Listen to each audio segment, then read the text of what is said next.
Hey, welcome back. I'm Liam, and this is Deep Space Intelligence, the channel where we take the strangest, most mind-bending questions that the universe keeps throwing at us, and we try to answer them as honestly and carefully as science allows. If you're new here, pull up a chair. We tend to go deep on things, and today we are going very deep indeed. I want you to imagine something for a moment. You're sitting inside a spacecraft looking out at the stars. The engine hums beneath you, steady and powerful, and you can feel the acceleration pressing you gently into your seat as the ship climbs toward higher and higher speeds. You watch the stars ahead of you begin to shift, their light bending and bluing as you push faster and faster through the cosmos. And then you start to wonder, what if you just kept going? What if you never stopped accelerating, and you pushed and pushed until you were moving at the speed of light itself? What would happen to time? That question sounds almost philosophical at first. It sounds like the kind of thing you might toss around at a dinner table or debate in a college dormitory at 2 a.m. But the truth is, physics gives us a concrete and genuinely disturbing answer to that question. Not a metaphor, not a poetic approximation, a real, mathematical, experimentally verified answer that reaches into the foundations of reality and rearranges almost everything you thought you understood about time, space, and existence. And that answer is this. If you were somehow able to reach the speed of light, time, for you, would stop entirely. Not slow down, not crawl, stop. The universe outside your window would continue aging, galaxies would spiral and collapse, stars would be born and die, civilizations would rise and fall across billions of years, and you, inside your craft moving at the speed of light, would experience none of it. Not a single tick of a clock, not a single heartbeat. Not a single thought. There would be no you experiencing anything at all, because experience itself requires time, and at the speed of light, time as we understand it ceases to exist. Now, before we go any further, I want to be honest with you about the nature of what we're going to discuss today. The physics here is real. The mathematics is established and peer-reviewed. The experimental evidence is overwhelming. But some of the implications go into territory that physicists themselves debate, interpret differently, and frankly find unsettling. As always on this channel, I'd encourage you to take everything we cover and cross-check it against the scientific literature, peer-reviewed papers, and the work of physicists whose careers are devoted to these questions. We are here to lay out the landscape as clearly and faithfully as we can, but the universe rewards independent inquiry. So explore, challenge, read widely. That's how science actually works. Now, to understand why speed and time are so intimately connected, we need to start at the beginning. And the beginning in this case is a man sitting in a patent office in Bern, Switzerland, in the year 1905, quietly rewriting the rules of reality. Albert Einstein was 26 years old when he published what would become one of the most consequential scientific papers in human history. The paper was titled, in translation from German, On the Electrodynamics of Moving Bodies, and it contained the core of what we now call the special theory of relativity. Einstein was not working in a university laboratory. He was a patent clerk. He had no telescope, no particle accelerator, no team of research assistants. He had mathematics, thought experiments, and an absolutely relentless insistence on logical consistency. What Einstein had noticed, and what others before him had noticed without fully understanding the implications, was a deep tension between two things that physics claimed to be true simultaneously. The first was the classical idea, rooted in centuries of Newtonian mechanics, that motion is always relative. If you're on a train moving at 50 miles per hour and you throw a ball forward at 30 miles per hour, a person standing on the platform sees that ball moving at 80 miles per hour. Velocities add together. Motion depends on who's watching. This made intuitive sense, and it had worked perfectly well for everything from falling apples to orbiting planets across more than 2 centuries of scientific progress. The second thing was a result that emerged from the equations of James Clerk Maxwell, the Scottish physicist who unified the understanding of electricity and magnetism in the mid-1800s. Maxwell's equations had a very strange feature embedded in them. They predicted that electromagnetic radiation, which includes visible light, travels at a specific speed through a vacuum. That speed is approximately 299,792 kilometers per second. And here was the strange part. The equations gave no indication that this speed was relative to anything. It didn't say light moves at that speed relative to its source, or relative to an observer, or relative to some invisible medium filling the cosmos. It just said that light moves at that speed. Period. This was a problem. Because if velocities add together in the way common sense suggests, then the speed of light should depend on whether you're moving toward it or away from it. If you're running toward an oncoming beam of light, it should approach you faster than if you're standing still. But Maxwell's equations said no such thing. They seem to insist that light speed is constant for everyone, always, without exception. And experiments in the late 19th century, most famously the Michelson-Morley experiment of 1887, kept confirming exactly that. Two American physicists, Albert Michelson and Edward Morley, designed an extraordinarily precise apparatus intended to detect differences in the speed of light measured in different directions as Earth moved through space. If there was some absolute medium through which light propagated, the way sound propagates through air, then Earth's motion through that medium should create a detectable difference in light speed depending on the direction of measurement. They found no such difference. The speed of light was the same in every direction they measured, to within the precision of their extraordinarily sensitive instrument. No matter how you moved, no matter what direction you went, the speed of light measured the same. The universe appeared to be stubbornly consistent about this one number. Einstein took this seriously, more seriously than anyone else. He didn't try to explain away the experimental results or tweak the equations to fit old assumptions. He accepted the constancy of the speed of light as a fundamental truth and asked, if this is true, what else must also be true? What does the rest of physics look like in a universe where light always moves at the same speed regardless of the observer's motion? The answer, which he worked out with extraordinary mathematical discipline and the kind of physical intuition that comes along perhaps once in a century, was deeply strange. If light's speed must remain constant for all observers, then something else must give, and that something else turned out to be time itself. Two observers moving at different velocities relative to each other, Einstein showed, do not experience time at the same rate. A clock in motion runs slower than a clock at rest. Not slower in some approximate or instrumental sense. Slower in a deep, physical, real sense. The actual passage of time differs depending on how fast you're moving through space. This effect is called time dilation. The word dilation here means stretching or slowing. When you move faster through space, your time stretches. Moments take longer. Seconds become longer seconds. And this isn't just something that happens to clocks. It happens to everything. It happens to atomic vibrations. It happens to chemical reactions. It happens to the beating of a heart and the firing of neurons and every physical process that unfolds across time. Speed slows all of it down. The precise mathematical relationship was captured in what physicists call the Lorentz factor, named after the Dutch physicist Hendrik Lorentz, whose earlier mathematical work Einstein built upon and reinterpreted within a far more radical physical framework. The Lorentz factor is often represented by the Greek letter gamma, and its value depends on how fast you're moving as a fraction of the speed of light. At everyday speeds, the Lorentz factor barely differs from 1. You're walking, or driving, or flying, and the effect on time is so tiny as to be essentially unmeasurable by any instrument short of the most precise atomic clocks ever constructed. But as you approach the speed of light, the Lorentz factor begins to grow, and it grows in an accelerating and increasingly dramatic way. At 10% of the speed of light, which is already an almost incomprehensibly high speed of about 30,000 kilometers per second, the time dilation effect is modest, slowing time by roughly 0.5%.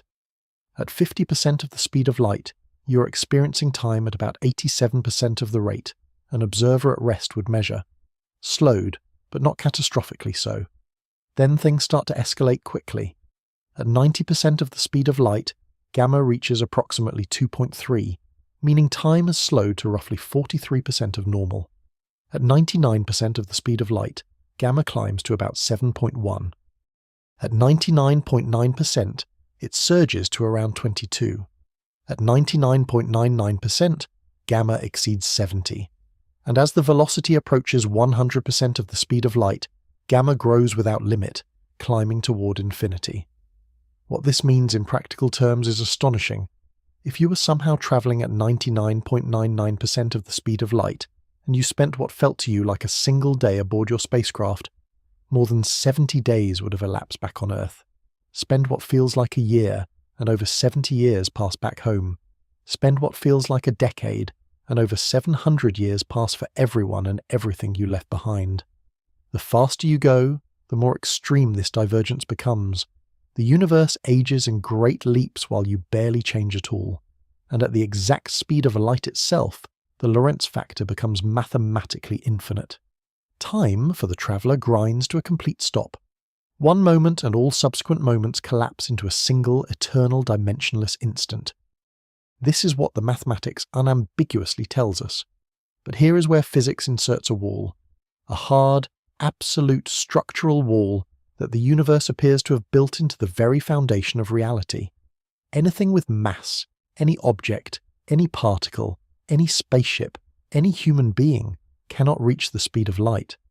Not because we haven't built powerful enough engines yet, not because we haven't figured out the right technology, but because the laws of physics make it structurally impossible for any massive object to attain that speed. The reason is directly connected to the energy required for acceleration. In classical Newtonian physics, if you apply a constant force to an object, it accelerates indefinitely. The more energy you put in, the faster it goes, without any fundamental limit. In Einstein's framework, this stops being true at high speeds. As a massive object accelerates toward the speed of light, it becomes increasingly resistant to further acceleration. You pour in energy, and instead of a proportional gain in speed, you get a smaller and smaller increase in velocity, with the remaining energy going into relativistic effects.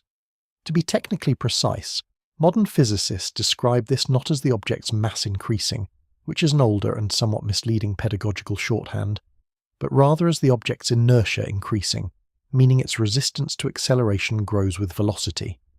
The energy required to continue accelerating grows without bound as you approach the speed of light. No finite energy budget can push a massive object all the way to that limit. The universe has set up an asymptotic barrier, a threshold you can get arbitrarily close to but can never cross if you started with mass and a velocity below that of light. So why are we talking about it at all? Because the question of what would happen at light speed is enormously revealing. It tells us something profound about the nature of time itself. And there are things in this universe that do travel at exactly the speed of light. Light, for instance. Photons, the particles that compose electromagnetic radiation, are massless, and therefore they don't face the energy barrier that massive objects do. They travel at exactly the speed of light, because that is the only speed they can travel. They have no rest state. They were never at rest. The moment a photon is created, it is already moving at the maximum speed the universe permits, because it carries no mass to hold it back. And what does this mean for photons? What is their relationship with time? This is where physics gets genuinely strange and genuinely disturbing, in the sense that it disrupts some very deep intuitions about what it means to exist. For a photon, the quantity that physicists call proper time, the duration experienced along a particle's own path through space-time, is zero. Exactly zero. Not very small. Zero. A photon is emitted from a hydrogen atom deep inside a star, and it begins its journey. That journey might take it across 8 light minutes to reach a nearby planet, or 800 light years to reach a distant nebula, or 8 billion light years to reach the eye of an astronomer looking up at the night sky. From the perspective of every outside observer, that photon spends real, measurable amounts of time in transit. But from the perspective of the photon itself, in the only mathematically consistent framework we have, the event of its emission and the event of its absorption are simultaneous. The beginning and end of its journey, no matter how cosmologically vast that journey appears to us, collapse into a single zero-duration instant. The photon does not travel through time. It does not experience the crossing of distances. There is no internal clock ticking within it, no sense of passage, no traversal of space. For the photon, the entire universe between its point of origin and its point of arrival is crushed to nothing. Zero time, zero distance, one-dimensionless event. This is not a metaphor or an approximation. It follows directly from the mathematics of special relativity, and it has been verified indirectly through the behavior of other massless and near-massless particles in particle accelerators around the world. It is as close to an experimentally confirmed fact as a deeply theoretical statement about photons can be. Now, before we explore what this tells us about the nature of time itself, let me pause and make sure we're grounding all of this in something concrete. Because one of the things I find most compelling about special relativity is that it isn't a purely theoretical exercise. It has been tested, rigorously, repeatedly, in ways that affect your everyday life right now, whether you're aware of it or not. Consider the GPS satellites orbiting Earth. There are roughly 30 of them at any given time, each carrying an extremely precise atomic clock and circling the planet at altitudes of about 20,200 kilometers, traveling at speeds of about 14 kilometers per second. Those satellites need to know the exact time in order to provide accurate positioning data. Your phone receives signals from multiple satellites, compares their timing, and triangulates your location. If the timing is off by even a tiny fraction of a microsecond, the position calculation drifts by potentially hundreds of meters. Here's where Einstein enters the picture of your daily navigation. The clocks on GPS satellites experience two competing relativistic effects. The first is special relativistic time dilation. Because the satellites are moving faster than we are, their clocks tick more slowly. Special relativity predicts this slowing amounts to about 7 microseconds per day. The second effect is general relativistic, related to gravity. Because the satellites are farther from Earth's gravitational field than we are, their clocks actually tick faster relative to us. General relativity predicts this amounts to about 45 microseconds per day faster. The net combined effect is that GPS satellite clocks gain about 38 microseconds per day relative to clocks on the ground. 38 microseconds per day might sound insignificant, but light, and therefore GPS signals, travel at about 30 centimeters per nanosecond. 1 microsecond of timing error translates to about 300 meters of positional error. 38 microseconds would translate to errors of over 11 kilometers per day, growing worse every single day the correction wasn't applied. Within a week, GPS would be off by nearly 80 kilometers. Within a month, it would be completely useless for any navigational purpose. The engineers who designed GPS accounted for this precisely. The atomic clocks aboard the satellites are pre-adjusted to tick at a slightly different frequency before launch, specifically calibrated so that after relativistic effects are applied, they run in synchrony with ground-based clocks. The entire global positioning system works because Einstein was right, and Einstein is, in fact, right. GPS works. It works because relativity is not merely a theoretical curiosity, but an accurate description of how time actually behaves in a universe where motion and gravity are real and measurable physical phenomena. But GPS is far from the only experimental confirmation of time dilation. In October of 1971, two physicists from the United States Naval Observatory, Joseph Hafele and Richard Keating, conducted one of the most elegant and underappreciated experiments in the history of science. They took 4 cesium beam atomic clocks, some of the most precise timekeeping instruments ever built at that time, and they put them on commercial airline flights. They flew the clocks eastward around the world, then westward, and then compared their readings against identical clocks that had stayed at the Naval Observatory in Washington.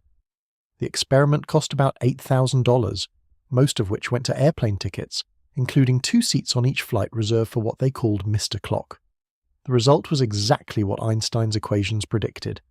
The eastward flying clocks, which moved faster relative to Earth's center because they were going in the same direction as the planet's rotation, lost 59 nanoseconds compared to the stationary clocks.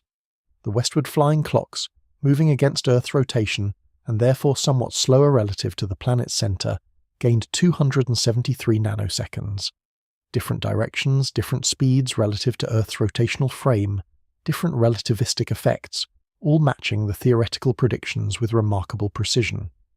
Time dilation with real clocks, on commercial airplanes going around the world, confirmed beyond any reasonable doubt. Even more dramatic confirmation comes from the world of particle physics. Deep in Earth's upper atmosphere, roughly 10 to 15 kilometers above the surface, cosmic rays, which are high-energy particles, primarily protons and helium nuclei, streaming in from outside the solar system, occasionally slam into air molecules. These collisions produce showers of secondary particles, including a type of subatomic particle called a muon. Muons are like heavy electrons. They carry the same negative electric charge but weigh about 207 times as much. They are also unstable, meaning they decay into other particles after a brief existence. In the laboratory, at rest, a muon has a mean lifetime of about 2.2 microseconds. That's 2.2 millionths of a second. Given that they are created at altitudes of around 10 kilometers and travel at speeds approaching that of light, you might expect them to decay long before reaching Earth's surface. The classical calculation suggests they should travel at most about 660 meters before decaying on average. They should never reach us, and yet they do. Muons are routinely detected at Earth's surface in large numbers. Thousands of them pass through your body every single minute as you go about your life. The explanation is time dilation. Muons travel at approximately 99% of the speed of light or faster. At such velocities, the Lorentz factor stretches their internal clock, the physical processes governing their decay, to such a degree that what is 2.2 microseconds in the muon's own reference frame corresponds to many times longer as observed from Earth. Their decay effectively slows down from our perspective, giving them more than enough time to travel the full 10 kilometers through the atmosphere and reach detectors on the ground. The experiment was first performed in meaningful detail by Bruno Rossi and David Hall, published in Physical Review in 1941, and has since been confirmed by countless subsequent measurements. Today, particle physicists at CERN and other facilities around the world treat time dilation not as a fascinating theoretical prediction, but as a routine engineering consideration that must be incorporated into every experimental calculation. From the muon's own reference frame, incidentally, the explanation is slightly different but equally consistent. The muon doesn't experience the atmosphere as being 10 kilometers thick.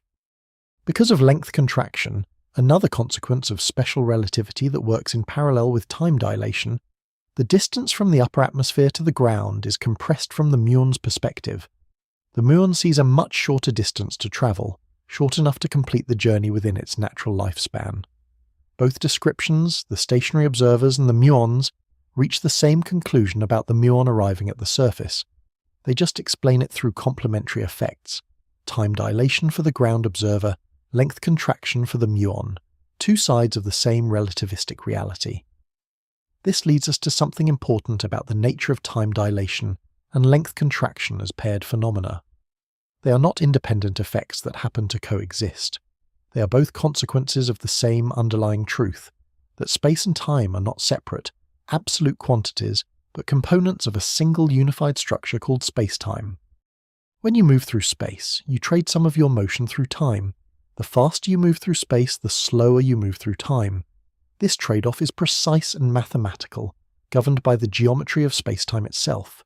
At rest, you are moving through time at the maximum rate, which from a certain geometric perspective means you are moving entirely through the time dimension of spacetime, and not at all through the spatial dimensions. As you begin to move through space, some of your spacetime motion is redirected into the spatial direction, and your rate of travel through time decreases correspondingly. As you approach the speed of light, nearly all of your spacetime motion is through space, and almost none remains for time. At the speed of light itself, every last fraction of motion is through space, and the time dimension receives nothing. Time stops. This is not merely poetic language. Physicists genuinely describe it in terms of this four-dimensional geometry, and the mathematics captures something real about how the universe is structured. We do not move through space and time separately. We move through space-time together, always at the same total rate, and the way we divide that movement between space and time depends on how fast we're moving relative to other observers. There is also something deeply counterintuitive buried in all of this that is worth making explicit. Time dilation is mutual in certain contexts. If you are moving relative to me, I observe your clock running slower than mine. But from your perspective, you are at rest and I am the one moving, which means from your perspective, my clock runs slower than yours. Both of us simultaneously observe the other's clock as slower. This sounds like a logical contradiction, and people encountering special relativity for the first time often feel deeply troubled by it. But it is not a contradiction. It is a consequence of the relativity of simultaneity, the fact that two events that appear simultaneous to one observer do not necessarily appear simultaneous to another observer, moving at a different velocity.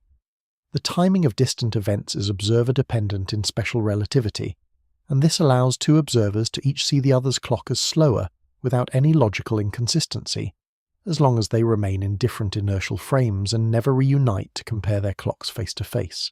It is when someone changes their motion, accelerates, decelerates, turns around and comes back, that the symmetry breaks and a real, absolute, irreversible difference in aging accumulates. This brings us to one of the most famous thought experiments in all of physics, a thought experiment so vivid and so strange that it has lodged itself permanently in the public imagination under the name the twin paradox. Imagine two identical twins. One stays on Earth. The other boards a spacecraft and departs on a long journey through space at a significant fraction of the speed of light, heading toward a distant star and then turning around and returning. When the travelling twin finally lands and steps out of the spacecraft, the two siblings stand face to face, and the difference is undeniable, absolute, and real. The travelling twin is younger, not just in some formal clock reading sense, biologically younger. Their cells have divided fewer times, their heart has beaten fewer times, their hair has less grey, their body has experienced fewer decades of biological time. The stay-at-home twin has aged more because they spent the entire duration within a single inertial reference frame while the traveller's aging was dramatically slowed by their motion through space. This was not idle theorizing even in Einstein's day. He recognized it explicitly in his writings. He described how a living organism placed aboard a high-speed vehicle could return to its starting point having aged barely at all, compared to organisms that remained stationary. To Einstein, this was not a paradox but a natural and direct consequence of his theory. Time is not universal. Time is not absolute. Time is relational, dependent on motion and on the path taken through space-time. The so-called paradox in the twin paradox arises from a misapplication of relativistic symmetry. If motion is relative, one might argue, then the travelling twin can consider herself to be at rest, and the Earth to be the one that moved away and came back. Shouldn't the symmetry mean that either twin could consider themselves the younger one? The resolution is that the twins are not in symmetrical situations. The one who stays on Earth remains in a single, unaccelerated inertial reference frame throughout the entire journey. The travelling twin, to make the return trip, must slow down, stop, turn around, and accelerate back toward Earth. This change in velocity, this non-inertial portion of the journey, breaks the symmetry definitively. The twin who underwent acceleration is the twin who aged less. There is no ambiguity in the final result when they reunite. The laws of physics give a single, unambiguous answer about who is younger. And this has been experimentally confirmed, not with human twins, but with particles in particle accelerators. In 1977, a team of physicists at CERN sent muons around a storage ring at speeds reaching 99.94% of the speed of light. The muons were being continuously accelerated as they travelled in a circular path, and their measured decay rate was dramatically reduced compared to muons at rest, precisely in accordance with relativistic predictions. The internal clocks of those circling muons were running slower than the clocks of stationary muons because of their speed, exactly as the twin paradox and time dilation demand. Time dilation is not a theoretical curiosity confined to textbooks. It is a physical reality that manifests everywhere from the satellites overhead, guiding your navigation to the subatomic particles raining down through the atmosphere from interstellar space. The universe genuinely, demonstrably, and without exception slows time for things that move quickly. But if moving fast slows time, the next natural question is, why? What is actually happening? What is the mechanism? And here we need to think about what time dilation actually means in terms of the physical structure of the universe, rather than just its mathematical description. The deepest way to understand it goes back to space-time geometry. Einstein, building on mathematical work by his former professor Hermann Minkowski, realized that space and time are not two separate stages on which events play out. They are components of a single four-dimensional manifold, space-time. Every event in the universe has four coordinates, three spatial and one temporal, and the structure of space-time is governed by what physicists call the metric, a mathematical object that defines how distances and durations are measured. In Minkowski space-time, the geometry of special relativity, there is a quantity called the space-time interval, which is invariant. No matter what inertial reference frame you observe a pair of events from, the space-time interval between those events is the same. It doesn't change with motion. But the way that interval is divided between spatial distance and temporal duration does change depending on the observer's motion. An observer moving between two events sees a different ratio of space to time than a stationary observer, and crucially, the proper time, the duration experienced by a clock that is physically present at both events, is the quantity that measures the spacetime interval along the clock's specific path through four-dimensional spacetime. The simplest physical intuition, though it requires careful handling to make fully rigorous, is sometimes expressed this way. Everything in the universe is always moving through spacetime at a total rate equal to the speed of light. If you are at rest in space, all of that spacetime motion is through time, and you age at the maximum possible rate. As you move through space, you are redirecting some of that fixed total motion away from the time direction. You move through space faster, but you move through time slower. The speed of light represents a limit where all of your spacetime motion is spatial and none of it is temporal. Time, for you, stops.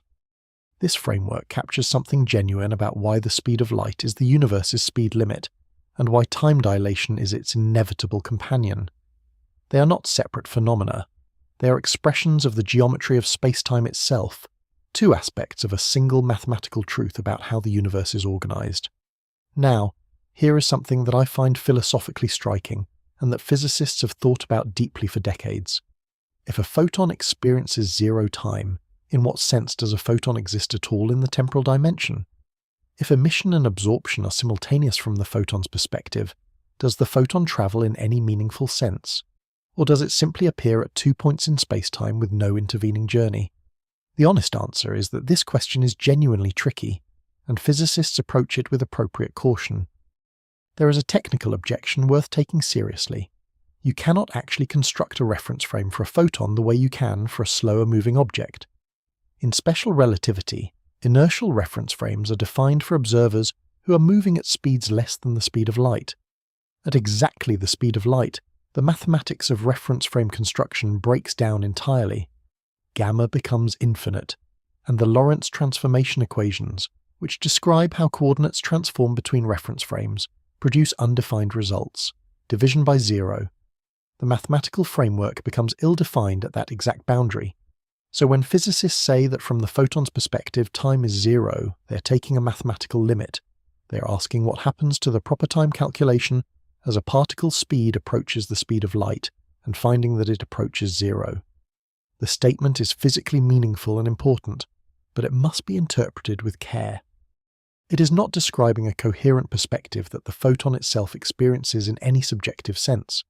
The photon cannot, within the standard framework of special relativity, be assigned a rest frame at all. What this tells us is nonetheless genuinely profound. Massless particles, the fundamental carriers of forces and information in the universe, particles like photons, exist in a kind of eternal present. They are not subject to temporal passage the way massive objects are. They do not experience the universe unfolding.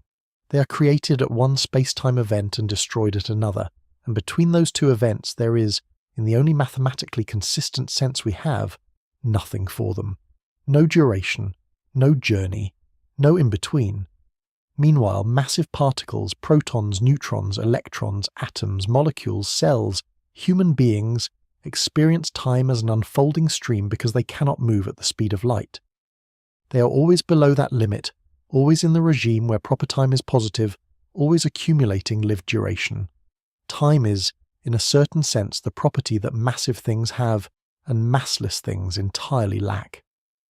I want you to sit with that for a moment, because I think it deserves more than a passing glance. The light entering your eyes right now, carrying the image of whatever surrounds you, was emitted by photons that, in the only mathematically consistent description we have, experienced no journey at all between their creation and their arrival at your retinas. A photon emitted by a galaxy 12 billion light-years away and detected by a telescope on Earth arrived at the detector in the same zero-duration instant it was created, from the photon's mathematical perspective. 12 billion years passed in between, as measured by everything else in the universe. Empires rose and fell. Stars burned through their entire nuclear fuel supplies.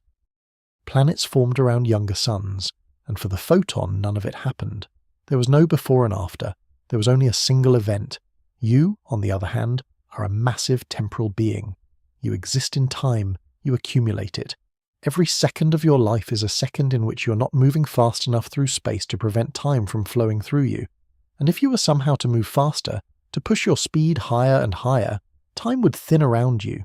Your clocks would slow. Your cells would divide less often. The universe would age without you, the way the world continues while a person is lost in a deep and dreamless sleep.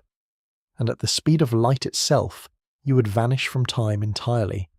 Not in any comfortable philosophical sense, but in the strict, precise, mathematical sense that your proper time would be zero, that the interval from your perspective between every moment of your existence would collapse to nothing.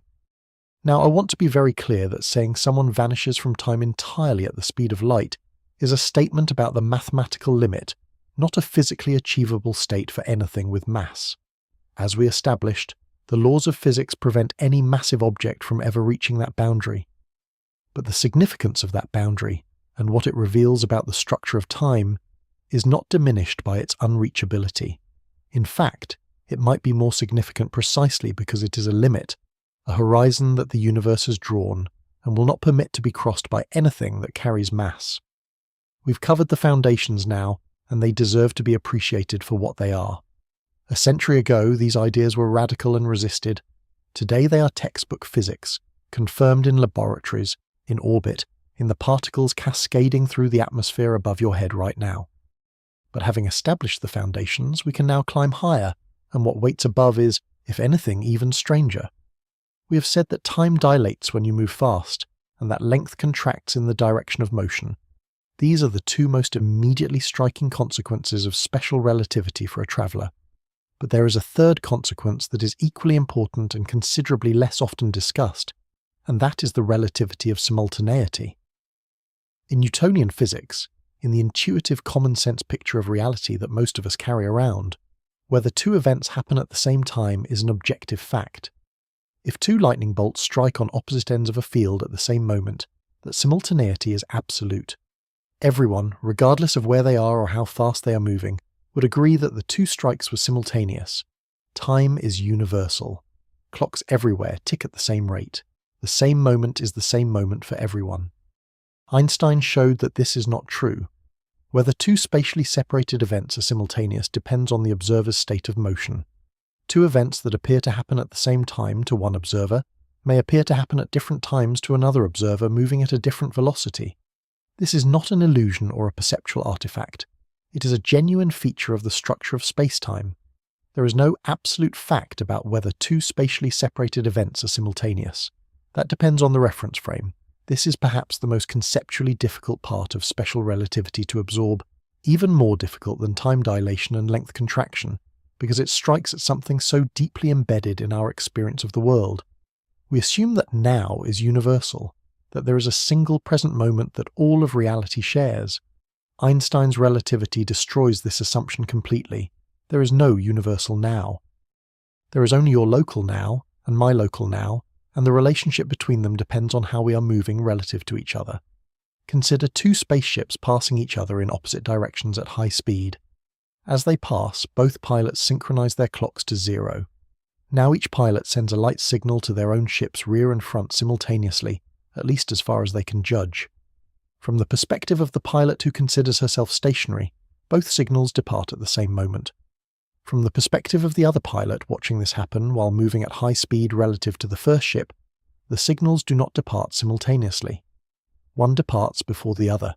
The timing of events separated in space is genuinely different between the two frames of reference. This has a profound implication for the concept of causality. If you could send a signal or travel faster than light, you could, in principle, send a message backward in time from the perspective of some observers. This is why faster-than-light travel is not merely technically difficult, but logically problematic within the framework of special relativity. It would allow causal paradoxes, situations where effects precede their causes, where information arrives before it was sent. The universe, by enforcing the speed of light as an absolute limit, is protecting the consistency of cause and effect across all reference frames. The speed of light is not just a fast speed, it is the speed of causality itself. It is the rate at which influence propagates through space-time. It is the boundary between what can affect what and what cannot. And at that boundary, time stops. Think about what this means. The universe is structured such that the very mechanism by which things influence each other, the propagation of electromagnetic signals, gravitational waves, information of any kind, operates at exactly the boundary of time. Causality lives at the edge of temporal experience. The photons carrying the signals that allow objects to interact with one another are themselves outside of time. They exist in an eternal present, connecting events without experiencing the journey between them. There is something almost uncanny about this arrangement. The carriers of information are exempt from the very time they help create for everything else. Photons connect cause to effect across time, but they do not themselves exist within time. They are the threads in the tapestry of causality, the connective tissue of cosmic history, woven through a loom that they can never inhabit as temporal beings. This is not mysticism.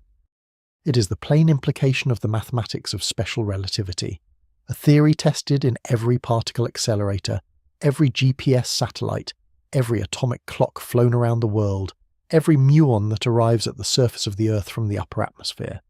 The mathematics has been confirmed so many times and in so many ways that physicists treat it as one of the best verified physical frameworks in the history of science. And yet, what it tells us about the nature of time remains genuinely startling. Time is not a universal backdrop against which events play out. It is not the same everywhere, or for everyone, or at all velocities.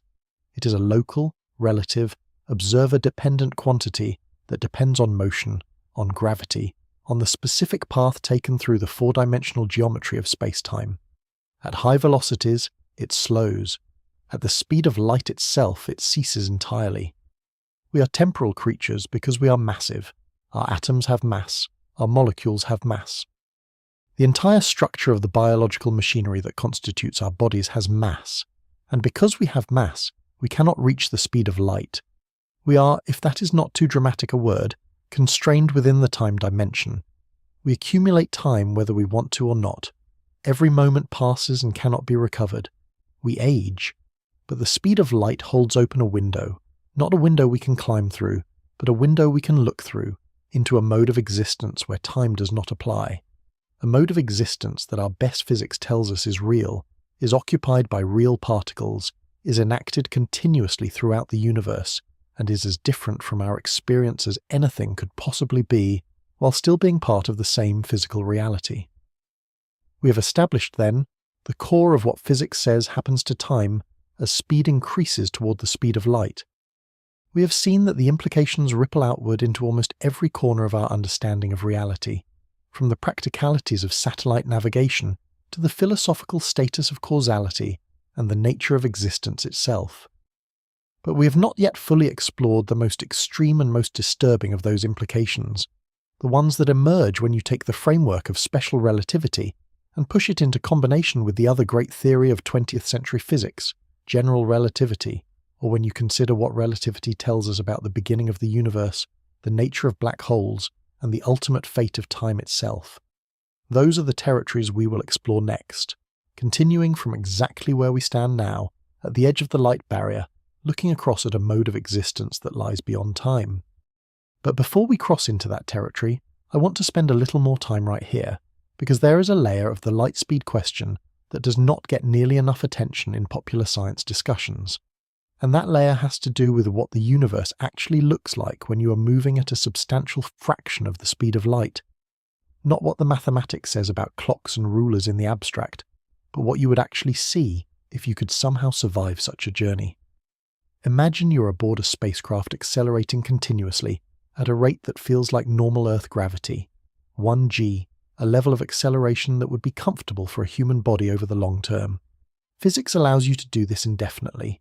You wouldn't violate any laws by accelerating at 1g continuously. You would simply never quite reach the speed of light, approaching it ever more closely while your velocity gains become smaller and smaller increments as you push further into the relativistic regime. After 1 year of such acceleration, measured aboard your ship, you would be travelling at about 77% of the speed of light. After 2 years, about 97%. After 4 years, you would be at about 99.998% of the speed of light, and the gamma factor governing your time dilation would be around 220. 1 year of your time aboard would correspond to 220 years back on Earth. If you accelerated for 6 years and then decelerated for another 6, spending 12 years of shipboard time on a round trip, Earth would have aged by thousands of years while you turned around and came home. This is not science fiction. This is what the equations of special relativity predict, and we have no physical reason to believe those equations are wrong at those velocities. The same equations that explain GPS work and muon survival have been tested across an enormous range of velocities and energies. There is every reason to trust their extrapolation to higher speeds. But what would you see out the window during such a journey? This is where things get visually extraordinary. As your speed increases toward the speed of light, the light from stars ahead of you would begin to blue shift, meaning it would shift toward higher frequencies, higher energies, toward the violet and ultraviolet end of the spectrum. Stars behind you would redshift, their light stretching toward lower frequencies, toward the red and infrared. At very high velocities, the stars ahead of you would crowd toward a central point in your field of view, their images compressing inward, creating a brilliant concentration of light directly in front of you.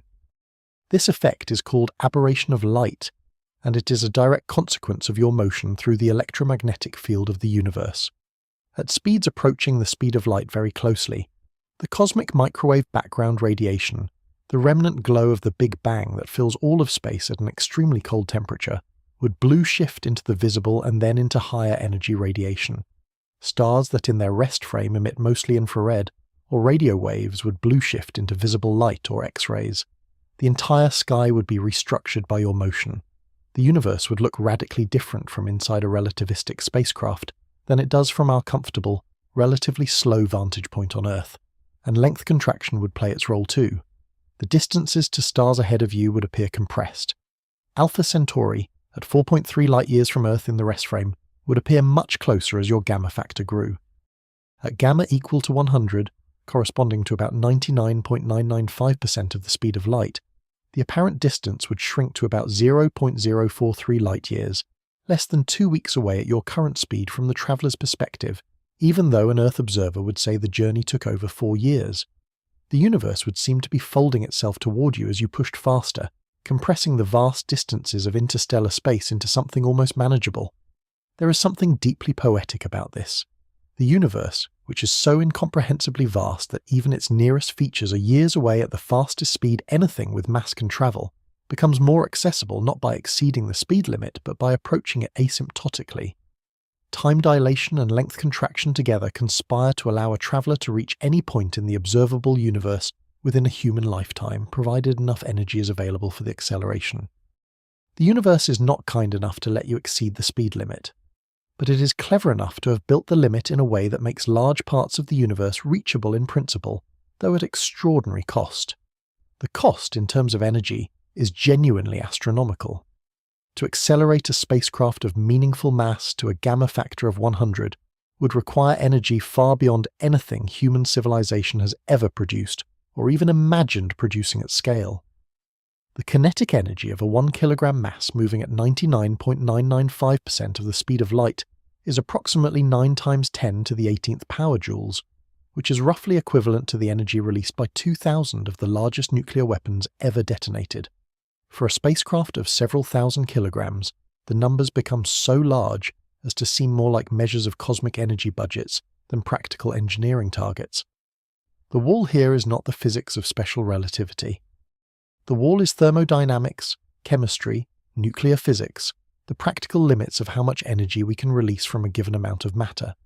Some physicists have speculated about antimatter propulsion, matter-antimatter annihilation being the most efficient energy release physically possible, converting 100% of matter's rest energy into propulsive energy. Even with such theoretically perfect propulsion, accelerating a ship of several tons to near-light speed would require many tons of antimatter fuel, and producing antimatter in those quantities is currently inconceivably beyond our technological horizon. The physics permits the journey. The engineering forbids it for the foreseeable future. But let's return to the deeper physics, because there is something we haven't yet addressed that I think is crucial for understanding why the speed of light is not merely a practical limit, but a structural feature of reality at its most fundamental level. We have spoken about special relativity, which deals with observers moving at constant velocities relative to each other in the absence of gravity. But Einstein didn't stop there. In 1915, 10 years after special relativity, he published his general theory of relativity, which extended the framework to include gravity and accelerating reference frames. And what general relativity revealed about time is, in some ways, even more striking than what special relativity says. In general relativity, gravity is not a force, at least not in the Newtonian sense. It is a curvature of space-time caused by mass and energy. A massive object, like a planet or a star or a black hole, doesn't pull things toward it with a force at a distance.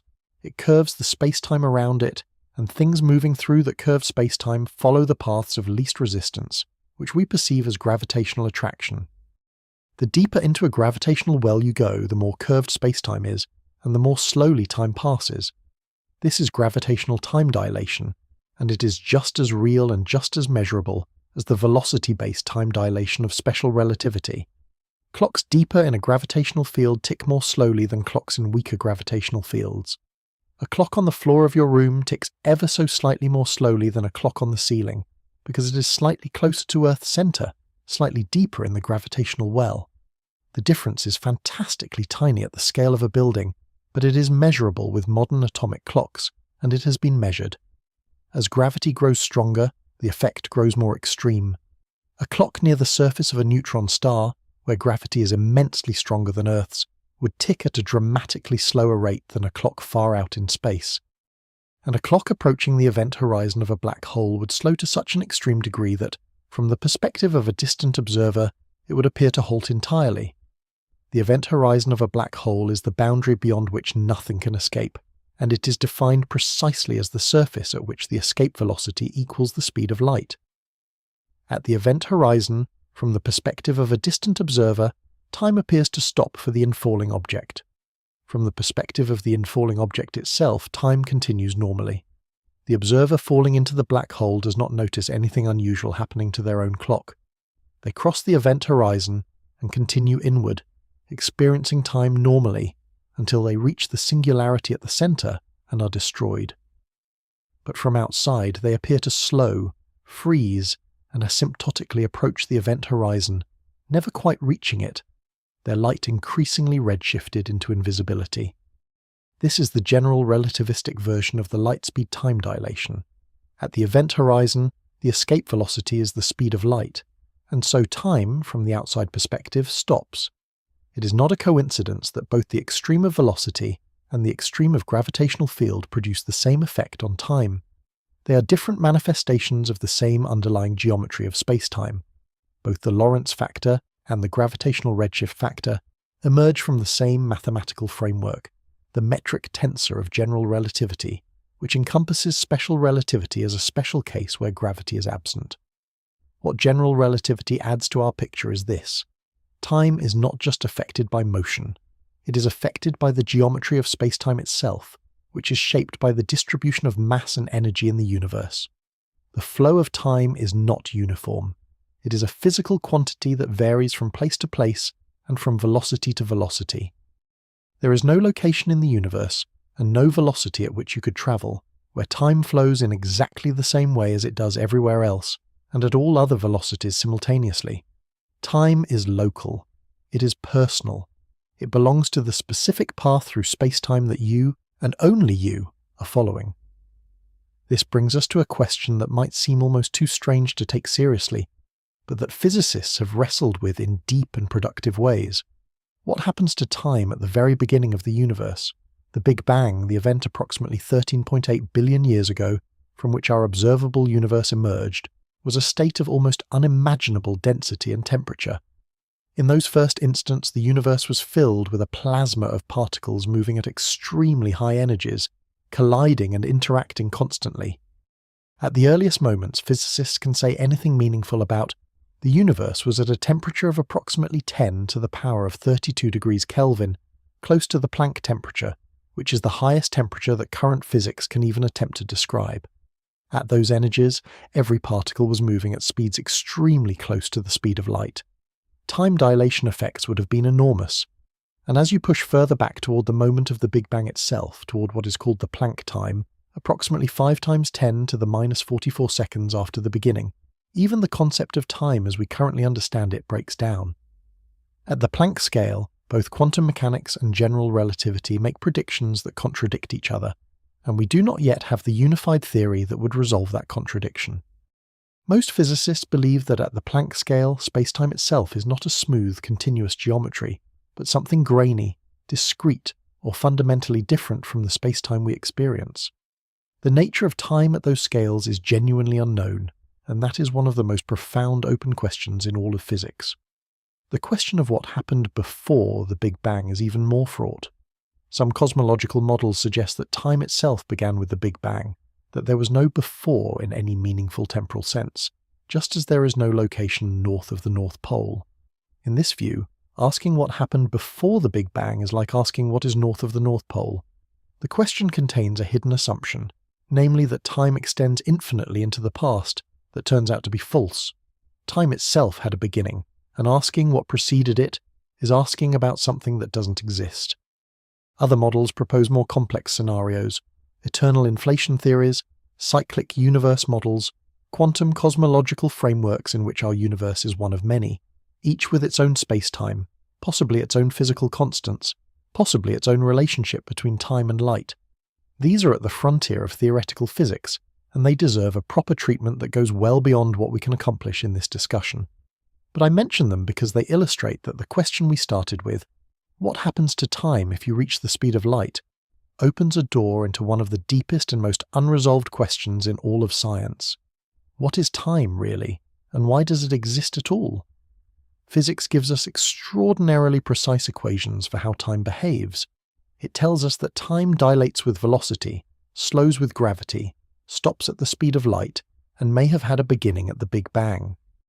But it does not, at least not in any currently accepted theory, tell us why there is time rather than not, what the arrow of time is, why time appears to flow only in one direction when the fundamental equations of physics are largely time-symmetric, or what the subjective experience of time has to do with its objective physical properties.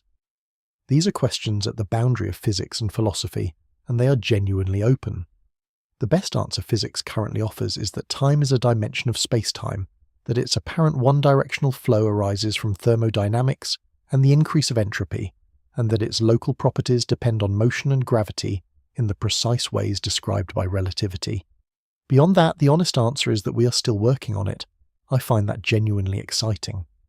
We live in an era where the basic architecture of time has been mapped with extraordinary precision, where we can calculate to nanoseconds how much a clock will lose or gain depending on its altitude and velocity, where we can confirm those calculations with atomic clocks on airplanes and satellites, where the daily functioning of technology that billions of people rely on depends on relativity being correct. And yet the deepest questions about what time is remain open, contested, and alive. The universe has been extraordinarily generous in revealing its mechanisms to us, and simultaneously extraordinarily mysterious about its foundations. Those foundations are what we will continue to explore as we move forward. We have established the core, the extraordinary fact that time is not absolute, that speed dilates it, that the speed of light brings it to zero, that massless particles exist in an eternal present, while massive beings like us are carried along by time's current. Now it is time to follow that current to its strangest and most dramatic destinations.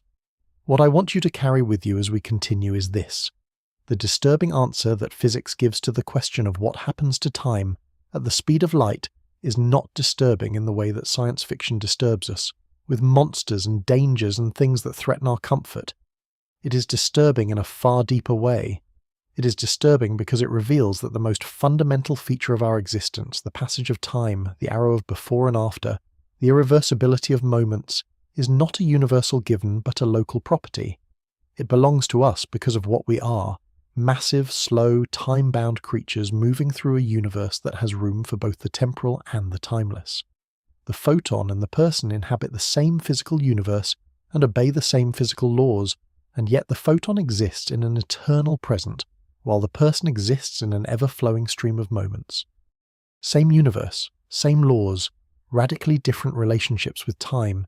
That asymmetry is one of the deepest and most beautiful things about the physical world, and it emerges entirely from a single, simple, experimentally confirmed fact. The speed of light is the same for all observers. What I want you to carry with you as we continue is this: the disturbing answer that physics gives to the question of what happens to time at the speed of light is not disturbing in the way that science fiction disturbs us, with monsters and dangers and things that threaten our comfort. It is disturbing in a far deeper way. It is disturbing because it reveals that the most fundamental feature of our existence, the passage of time, The arrow of before and after, the irreversibility of moments, is not a universal given but a local property.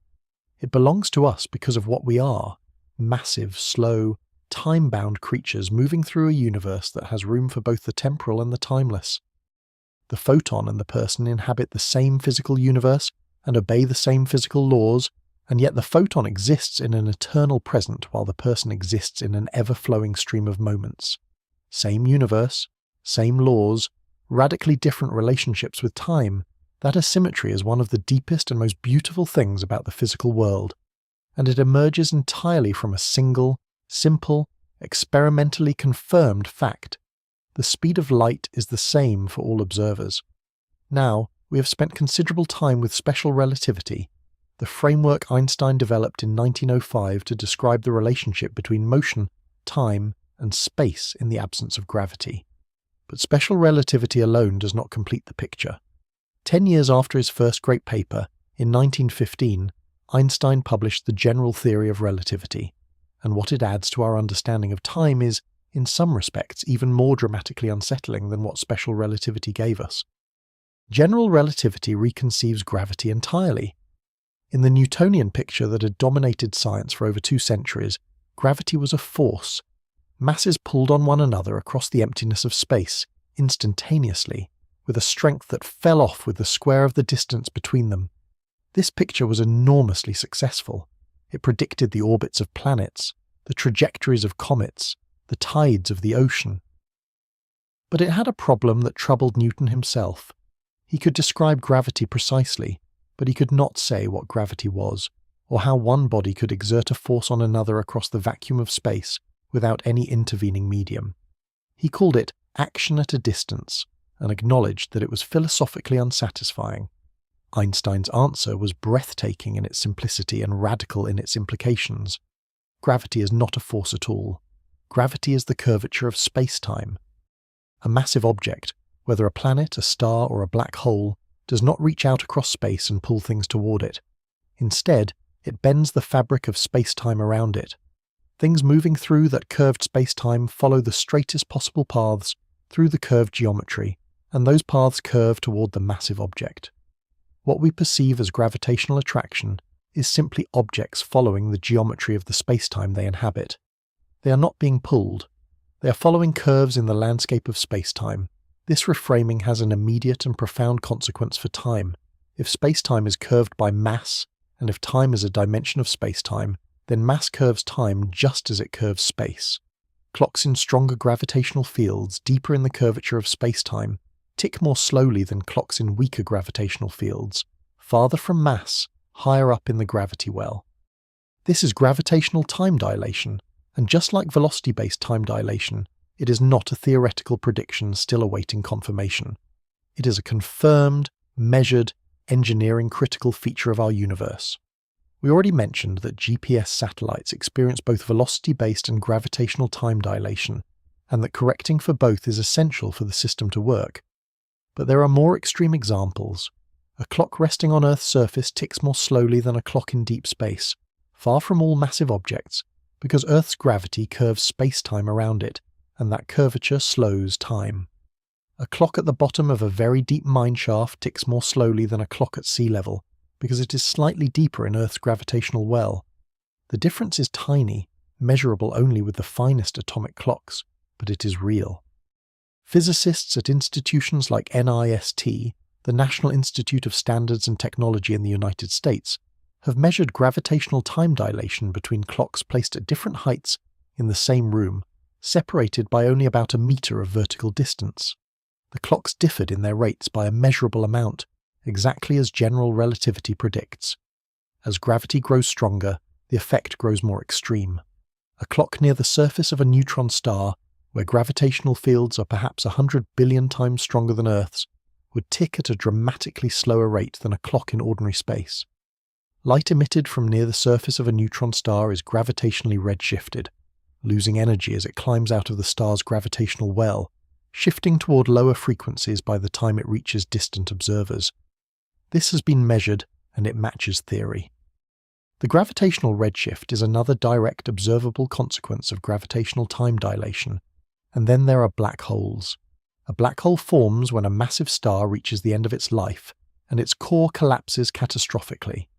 The outer layers blow away in a supernova, but the core, if it is massive enough, continues to collapse under gravity with no physical force strong enough to halt it.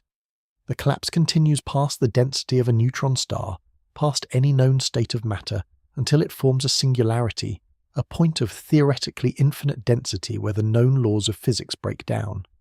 Surrounding this singularity is the event horizon, the boundary of the black hole. The event horizon is defined precisely as the surface at which the escape velocity equals the speed of light. Below the event horizon, the escape velocity exceeds the speed of light, which means nothing, not matter, not radiation, not information of any kind can escape. The event horizon is a one-way membrane. Things can cross it going in, nothing can cross it going out. And at the event horizon itself, from the perspective of a distant observer, gravitational time dilation becomes infinite. Time, as observed from far away, appears to stop entirely at the event horizon. This is the general relativistic counterpart of the velocity-based light speed limit. In the velocity case, the speed of light is an asymptotic limit that massive objects can approach but never reach, and time dilation grows without bound as you approach it. In the gravitational case, the event horizon is a surface where the escape velocity equals the speed of light, and time dilation grows without bound as you approach it from outside. Both cases represent the same physical reality from different perspectives. The speed of light is the boundary of time. Whether you're moving faster and faster through space, or falling deeper and deeper into a gravitational field as you approach the regime where the speed of light becomes the governing scale, time slows, and at the limit, it stops. But here is the crucial difference between the two perspectives that makes black holes so philosophically rich. From the perspective of an outside observer, a clock falling toward a black hole does appear to slow indefinitely as it approaches the event horizon. The infalling clock is seen to tick more and more slowly, its light becoming more and more redshifted, until it appears to freeze at the horizon, its light perpetually redshifting toward invisibility. To the outside observer, the clock never quite crosses the horizon. It approaches and asymptotically freezes. From the perspective of the clock itself, however, nothing unusual happens at the horizon. Time continues to flow normally for the infalling observer. They cross the event horizon in a finite time by their own reckoning, without feeling any sudden change. What they encounter instead, after crossing the horizon, is something far stranger. They find that the singularity lies not in their spatial future, but in their temporal future. Inside the event horizon, the singularity is not a place, it is a time. All world lines inside the horizon, all possible trajectories of all possible objects, lead inevitably to the singularity. It cannot be avoided any more than the future can be avoided by someone standing outside a black hole. The roles of space and time effectively exchange inside the event horizon. The singularity is not somewhere you can steer away from. It is a when. It is the end of time for everything that crosses the horizon. This is one of the most mind-altering predictions of general relativity, and it is a direct consequence of taking seriously the claim that gravity is space-time curvature, that time is a geometric dimension, and that massive enough objects can curve time itself so severely that the future of everything inside the horizon converges on a single, inescapable point. Now, of course, no human has ever crossed a black hole's event horizon, and we have no expectation of anyone doing so in the foreseeable future. But we observe the effects of black holes constantly. We have images of them, captured by the Event Horizon Telescope collaboration, which produced the first direct image of a black hole shadow, that of the supermassive black hole in the galaxy M87, in 2019, followed by an image of Sagittarius A star, the supermassive black hole at the center of our own Milky Way, in 2022. We observe the orbits of stars near Sagittarius A star and watch them trace the curves of space-time bent by a mass of about 4 million suns, concentrated in a region smaller than our solar system. We detect the gravitational waves produced by merging black holes and neutron stars with instruments like LIGO and Virgo, listening to the ripples in space-time itself. Black holes are not theoretical curiosities, they are observed phenomena, and near them, time behaves in the extreme way that general relativity predicts. Time near a stellar mass black hole crawls relative to time far away. Near a supermassive black hole, time crawls even more dramatically. If you could somehow orbit just outside the event horizon of a sufficiently massive black hole, and if you could somehow survive the extreme tidal forces, you would age far more slowly than someone orbiting safely far away. The science fiction concept of using a black hole as a time machine, parking near the horizon for what feels like an hour and returning to find decades or centuries have passed, is not fantasy. It is physics. The engineering obstacles are of course completely insurmountable with anything resembling current technology, but the underlying physics permits it. In fact, a version of exactly this scenario appears in the 2014 film Interstellar, where characters orbit a black hole and return to find decades have passed for people on the spacecraft that stayed farther away. The film was made in close consultation with physicist Kip Thorne, one of the world's leading experts on general relativity and the physics of black holes, who later won the Nobel Prize in Physics in 2017 for his contributions to the detection of gravitational waves. The time dilation depicted in that film is based on real physics, though naturally the scenario is dramatized for narrative purposes. But whether we are talking about relativistic spacecraft or the extreme gravity near black holes, the same fundamental truth keeps reasserting itself. Time is not fixed. Time is not absolute. Time is a dimension of space-time geometry, and anything that curves, distorts, or strains that geometry affects time directly. High velocities curve the geometry of the traveller's path through space-time. Strong gravity curves the space-time itself. Both lead to the same result. Time slows, and at the extremes defined by the speed of light, time stops. This brings us to a question that, in all honesty, I find to be one of the most fascinating and underappreciated questions in all of physics. What does it mean for time to stop? What happens to physical processes, to causality, to the fabric of reality itself, at the point where the time dimension has been crushed to zero? I want to be clear, and I think this is important for anyone exploring these topics independently, which I very much encourage you to do, that physicists have different ways of approaching this question, and the answers at the edges are genuinely uncertain. The mathematics of special and general relativity give us precise descriptions of how time behaves at velocities approaching the speed of light and at gravitational fields approaching the event horizon. But at the exact limit, at the singularity inside a black hole or at the exact moment of the Big Bang, the equations produce infinities or undefined quantities. Physicists call these singularities in the mathematical sense, places where the theory breaks down and can no longer make reliable predictions. Stephen Hawking and Roger Penrose proved in a series of papers in the 1960s and early 1970s that under very general physical conditions, general relativity predicts the existence of singularities wherever sufficient matter is concentrated. Their singularity theorems demonstrated that the formation of singularities is not an artifact of special assumptions, but a general feature of Einstein's theory. Wherever general relativity predicts a singularity, it is also telling us that its own predictions have broken down. Something is missing from the theory at those extremes, and the missing thing, most physicists believe, is quantum mechanics. General relativity and quantum mechanics are the two great pillars of 20th century physics, and they are spectacularly incompatible with each other in their current forms. General relativity describes the large-scale structure of space-time as a smooth, continuous, deterministic geometric object. Quantum mechanics describes the behavior of matter and energy at the subatomic scale as fundamentally probabilistic, discrete, and governed by wave functions that can be in superpositions of multiple states simultaneously. The mathematical frameworks of the two theories are deeply different, and attempts to simply combine them produce nonsensical results, infinite values where finite ones are required. The reconciliation of general relativity and quantum mechanics, the search for what physicists call a theory of quantum gravity, is perhaps the central unsolved problem in theoretical physics today. Several competing approaches have been proposed. String theory proposes that all fundamental particles are actually tiny one-dimensional vibrating strings of energy, and that the different modes of vibration correspond to different particles. Loop quantum gravity proposes that space-time itself is quantized, composed of discrete chunks at the Planck scale, the smallest physically meaningful scale, which is approximately 10 to the minus 35 meters. Causal dynamical triangulations and other approaches propose different ways of building a quantum theory of space-time from the ground up. None of these approaches has yet been fully confirmed experimentally, and none has yet produced a complete tested theory of quantum gravity. This is partly because the energies required to probe physics at the Planck scale are enormously beyond anything our particle accelerators can achieve today, or are likely to achieve for the foreseeable future.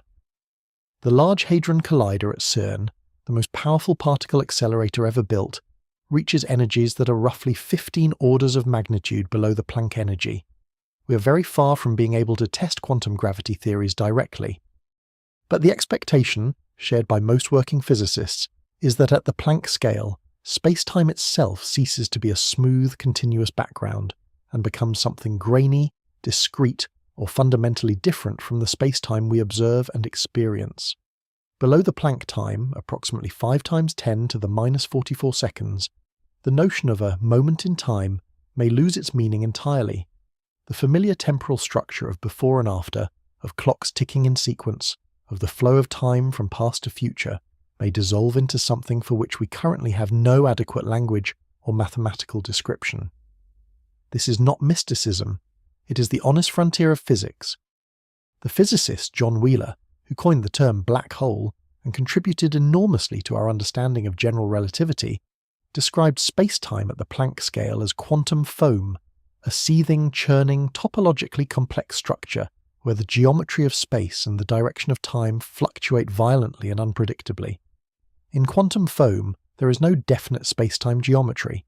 There are superpositions of geometries, probabilistic fluctuations of the curvature of space and the flow of time, a fundamental fuzziness at the deepest level of reality that our smooth classical universe emerges from through some process we do not yet fully understand.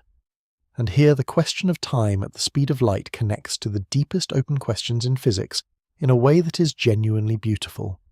The speed of light is the boundary that separates the regime of time from the regime of timelessness. It is the scale at which temporal experience ends and something else, the eternal present of the photon, begins, and the Planck scale, the quantum gravitational frontier, is the scale at which the very structure of time itself may dissolve. Between these two limits, bounded by the speed of light on one side and the Planck scale on the other, lies the entire domain of temporal experience, the entire universe of things that age and change and experience duration. We exist in the middle of this territory. We are massive enough to have proper time. We move slowly enough for time to flow. And we are large enough for space-time to appear smooth around us. We live in the sweet spot where time is real, and where the universe has structure and causality and narrative. That is not an accident. It is what our physics and our biology require. We could not exist at the speed of light, where time stops, because existence requires the processes of biology and chemistry, all of which require time to unfold. We could not exist at the Planck scale, where time loses its meaning, because our bodies and brains are built from structures vastly larger than that. We are temporal creatures by necessity, and the structure of physics conspires to make us precisely the kind of beings who can observe, measure, and contemplate the temporal universe from within it. But here is the final, strange and humbling thought I want to leave you with, before we turn to some of the wider implications. The fact that we are temporal creatures, the fact that we accumulate time and age and remember and anticipate is not a limitation. It is a gift. The universe contains entities, the photons, for which time does not exist. And those entities, while they are in some sense the most elemental things in the universe, carriers of light and information, fundamental to every interaction, are also incapable of experience, incapable of knowledge, incapable of wonder. They flash between events with no awareness of what passes between. They have no past and no future, only an eternal experienceless instant. We, by contrast, have history. We have memory. We have anticipation. We have the ability to look back across billions of years of cosmic time, to understand the structure of space-time, to comprehend the lives of photons that have no lives, to feel the passage of moments that are real and irreversible. All of this is possible only because we are massive, slow, and temporal. Our experience of time, which might seem like a constraint compared to the freedom of light-speed motion, is actually what enables everything that makes us capable of science, art, love, and understanding. Now, having laid this philosophical groundwork, I want to come back to something more concrete and discuss what physics tells us about the very long future of time in this universe. Because if time's relationship with the speed of light is disturbing in the way we have been exploring, then what physics says about the ultimate fate of time at a cosmological scale is, in its own way, equally unsettling. The universe is expanding. This has been known since the work of Edwin Hubble in the late 1920s, who discovered that distant galaxies are receding from us, and that the further away they are, the faster they recede. This expansion is the aftermath of the Big Bang, the still ongoing aftermath of the initial event that created space, time, and the matter and energy of the cosmos. And since the late 1990s, observations of distant Type Ia supernovae by astronomers, including those who would later win the Nobel Prize for the discovery, have revealed something startling. The expansion of the universe is not slowing down due to gravity, as most physicists expected. It is accelerating. Something, which physicists call dark energy, is driving the expansion to accelerate. What dark energy actually is remains one of the most profound open questions in cosmology. It appears to constitute roughly 68% of the total energy content of the universe. It is everywhere. It is invisible. It does not cluster around galaxies or interact with ordinary matter in any detectable way, and it is causing the universe to expand faster and faster. The consequence of this accelerating expansion for the future of time is extraordinary. As the expansion accelerates, distant galaxies will recede from us faster and faster, eventually receding so fast that the light they emit can never reach us. The observable universe is gradually shrinking, not in physical size but in terms of what we can see. Galaxies that are visible to us today will, billions of years from now, have receded beyond what cosmologists call the cosmic event horizon, the boundary beyond which no light can ever reach us no matter how long we wait. Those galaxies will have vanished from our observable universe, not by ceasing to exist, but by being carried away by the expansion faster than light can bridge the gap. This is already disturbing in a certain way, because it means that the universe is becoming less knowable over time, not more. Future astronomers, tens of billions of years from now if they exist, will have access to far less observational data about the universe than we do today. They will live in a cosmos that appears more isolated, more alone, with fewer visible galaxies, less evidence of cosmic structure, and no way to know what we know today about the true scale and history of the universe. In a very real sense, we are living in a privileged era of cosmic observability, and that era is drawing toward its end over geological timescales. But the longer story is more extreme still. About 100 trillion years from now, which is about 7,000 times the current age of the universe, the last stars will burn out. The universe will have consumed all its hydrogen fuel, and star formation will cease permanently. No new stars will ignite. The stelliferous era, the age of light and stars, will end, and the universe will enter a long, dark epoch. Stellar remnants, white dwarfs, neutron stars, and black holes will persist and slowly cool. White dwarfs will radiate their heat away over unimaginably long timescales, eventually cooling to black dwarfs, cold, dark remnants of stars. Over even longer timescales, on the order of 10 to the 40th years and beyond, protons themselves may decay, if they are unstable, dissolving the atoms that make up all ordinary matter into lighter particles and radiation. Eventually, perhaps on timescales of 10 to the 71st years or longer, the universe may contain nothing but black holes and the very long wavelength radiation of extreme dilution. And even black holes are not permanent. Stephen Hawking predicted in 1974, through a quantum mechanical analysis of the vacuum near the event horizon, that black holes should very slowly emit thermal radiation, now called Hawking radiation. Over extraordinarily long timescales, a black hole loses energy through this radiation and eventually evaporates entirely. A stellar mass black hole would take roughly 10 to the 74th years to evaporate. A supermassive black hole would take far longer, but eventually even they will be gone. What remains after all of this? An increasingly cold, dark, empty universe, expanding forever into the void, populated only by the most dilute imaginable gas of photons, and perhaps other very low-energy particles, all of them essentially frozen in their interaction with each other by the vast distances between them and the vanishingly small energies available. The temperature of the universe will approach absolute zero asymptotically, never quite reaching it, getting ever closer as time marches forward without end. This scenario is called the heat death of the universe, or the Big Freeze. It is currently the most widely accepted prediction for the long-term future of our cosmos based on the available evidence.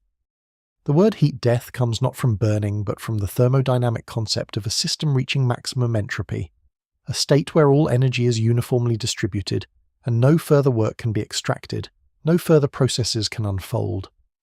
A universe at maximum entropy is a universe where nothing happens and will continue to not happen forever.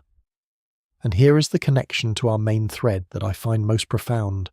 In the heat death of the universe, the photons that remain, the last photons still travelling through the cosmos, will still be doing what photons have always done.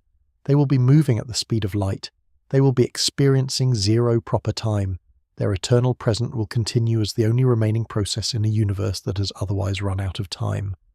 The temporal beings, the massive, aging, experiencing things, will have long since dissolved into the entropy of the cosmos. And the timeless things, the photons, will travel on, experiencing nothing, forever, through an empty universe. There is something almost unbearably poignant about that image.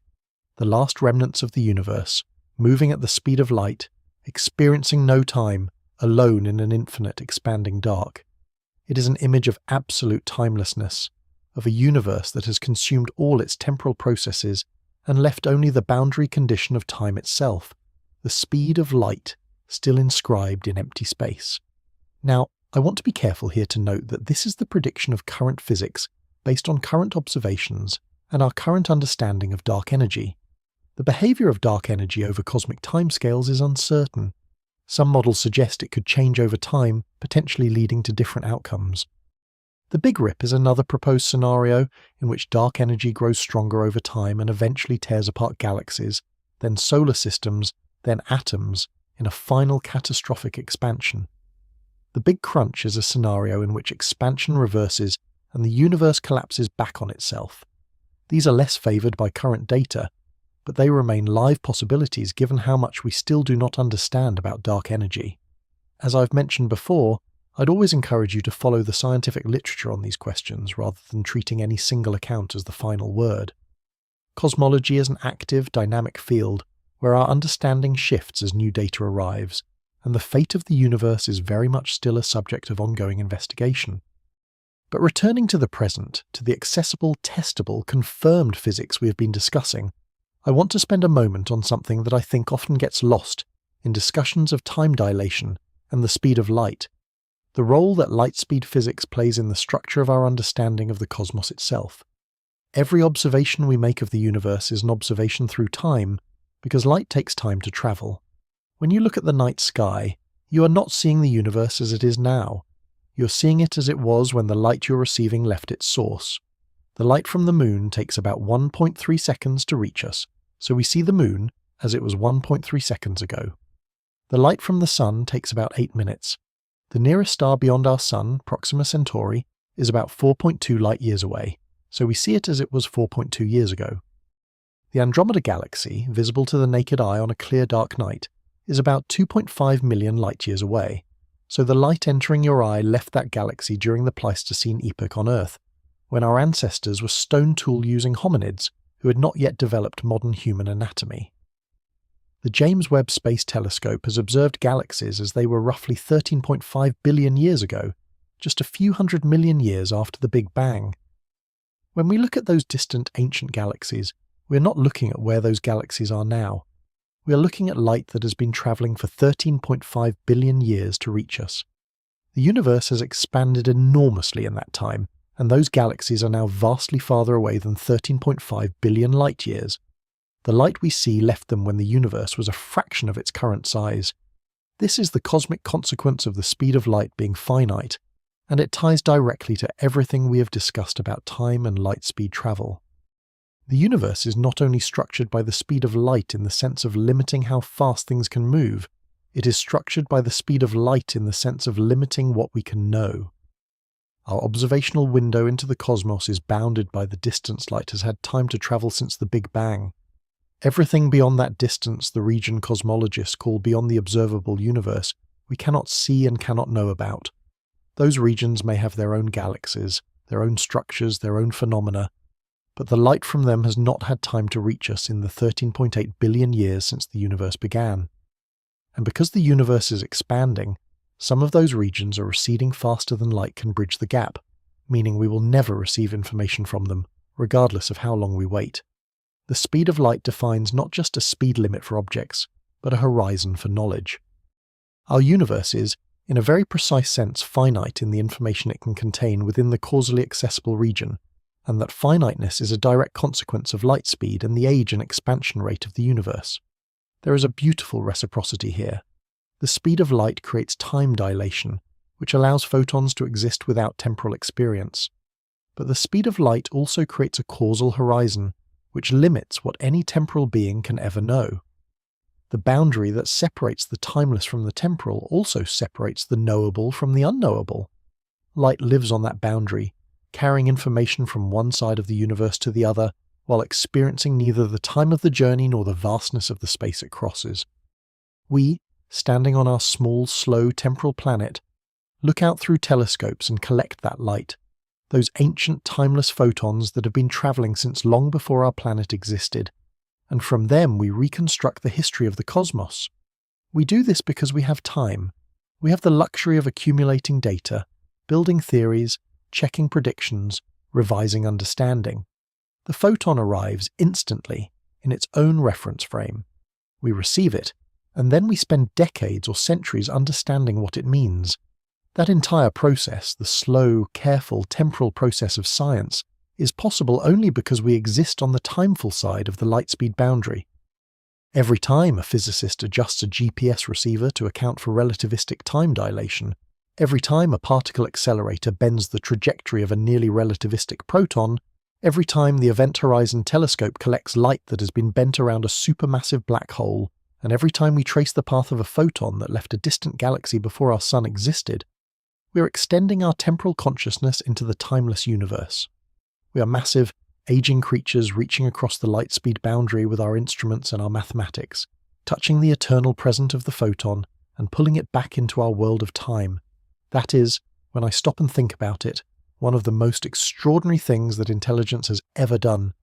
We are matter that has organized itself to the point where it can understand its own temporal nature, contemplate the nature of timelessness, and build technologies that depend on the difference between the two. We are, as far as we know, the universe's way of experiencing and understanding itself, and that understanding includes the profound, disturbing, beautiful fact that at the speed of light, time stops. Now I want to close with something that I hope will stay with you. We have covered an enormous amount of ground in this documentary. We have moved from Einstein in his patent office in 1905 to the surfaces of neutron stars and the edges of black holes. We have followed time dilation from GPS satellites to cosmic ray muons to relativistic twins. We have traced the structure of space-time from Maxwell's equations to the heat death of the universe. And at every step, the same truth has kept reasserting itself. Time is not what it appears to be. Time is not a universal river flowing at the same rate everywhere. It is a dimension of geometry, shaped by motion and by mass, slowing as you move faster, slowing as you fall deeper into gravity, and stopping at the ultimate limit, the speed of light.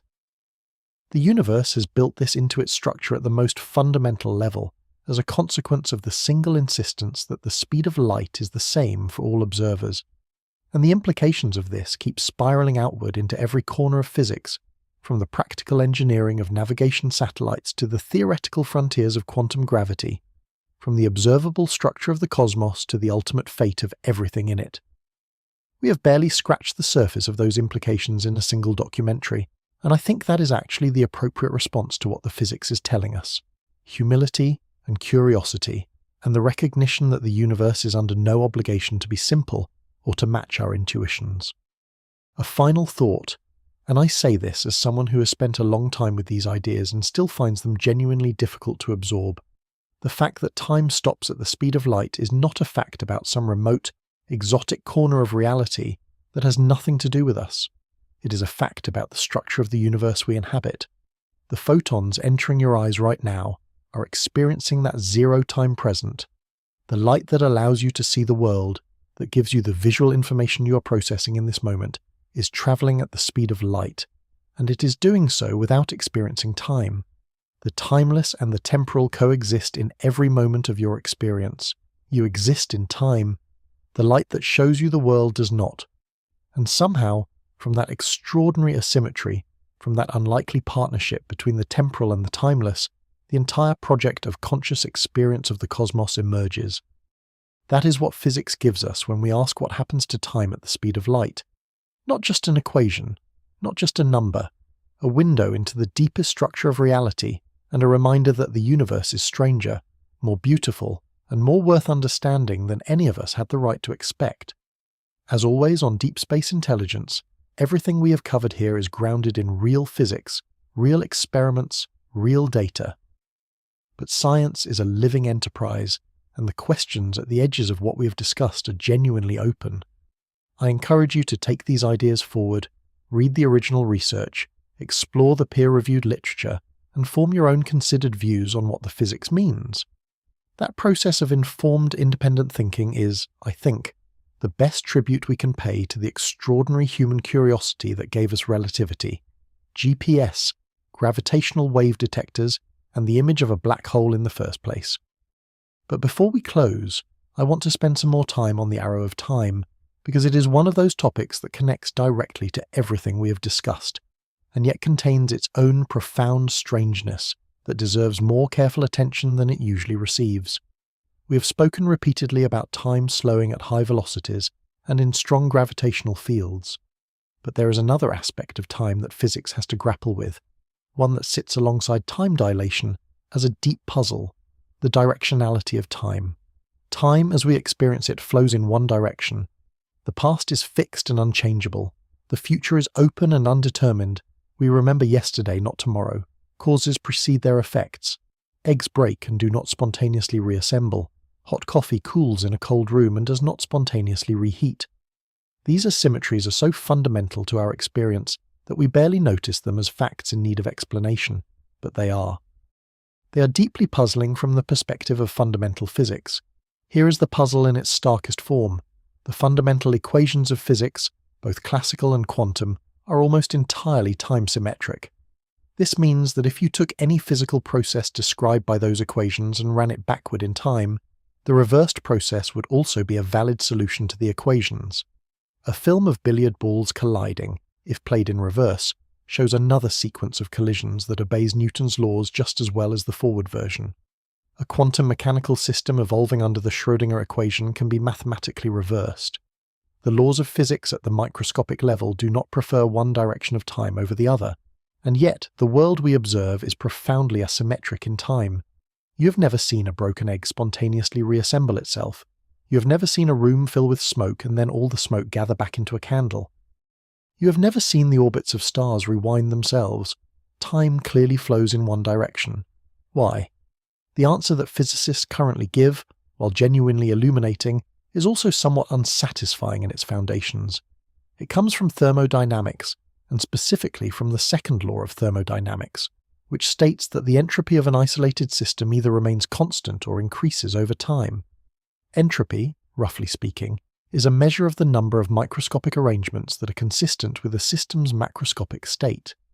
A gas in one corner of a box has low entropy because there are relatively few arrangements of gas molecules that put them all in that corner. A gas spread throughout the box has high entropy because there are enormously more arrangements of molecules that result in even distribution.